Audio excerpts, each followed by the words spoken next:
Pelatih kepala Juventus Igor Tudor tampaknya tidak memiliki tempat untuk Douglas Luiz dalam skema taktisnya.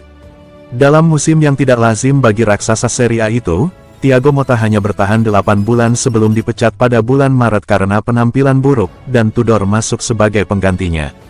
Oleh karena itu, Bianconeri beralih dari manajer yang menerapkan sistem 4-2-3-1 menjadi manajer yang mengadopsi sistem 3 back.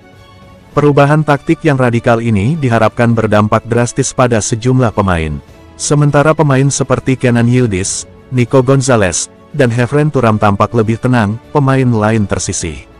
Misalnya, Francisco Coneição kehilangan posisi starter regulernya, karena Tudor menganggapnya tidak cocok dengan formasi 3-4-2-1 yang tidak menyertakan pemain sayap. Namun menurut Il Bianconero, pemain muda Portugal itu tidak sendirian dalam hal ini, karena Douglas Luiz berada di perahu yang sama. Pemain internasional Brasil itu merupakan salah satu akuisisi terbesar klub musim panas lalu.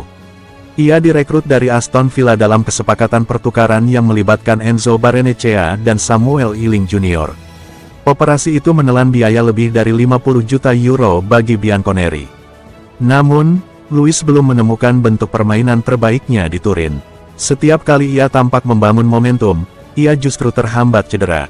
Namun, meski Motta punya rencana yang jelas untuk rekan senegaranya, tampaknya Tudor menganggapnya tidak cocok dengan sistemnya, dan lebih suka menurunkan pemain yang menambah fisik dan energi di lini tengah, terutama Thuram, Manuel Locatelli, dan Weston McKennie.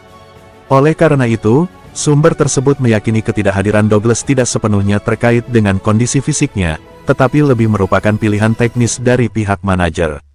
Meski begitu, Tudor menyampaikan apresiasinya atas profesionalisme pemain Brasil itu dalam konferensi pers baru-baru ini, dan laporan itu menegaskan kedua pria itu menikmati hubungan yang baik, dan mereka sering terlihat mengobrol dalam latihan.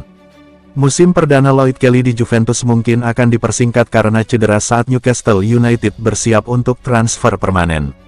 Kelly mengalami cedera paha setelah Juventus menang 2-0 atas Monza di Serie A pada hari Minggu. Pemain berusia 26 tahun itu telah absen setidaknya selama 10 hari meskipun ada keraguan mengenai kapan ia akan kembali beraksi. Juve hanya memiliki 4 pertandingan tersisa di musim Serie A mereka saat mereka berupaya mengamankan kualifikasi Liga Champions. Kelly bergabung dengan klub Italia itu dengan status pinjaman dari Newcastle United pada bulan Januari dan sejak itu telah tampil sebanyak 13 kali. Bek itu bergabung dengan Newcastle dengan status bebas transfer musim panas lalu tetapi hanya tampil sebanyak 14 kali di paruh musim pertamanya.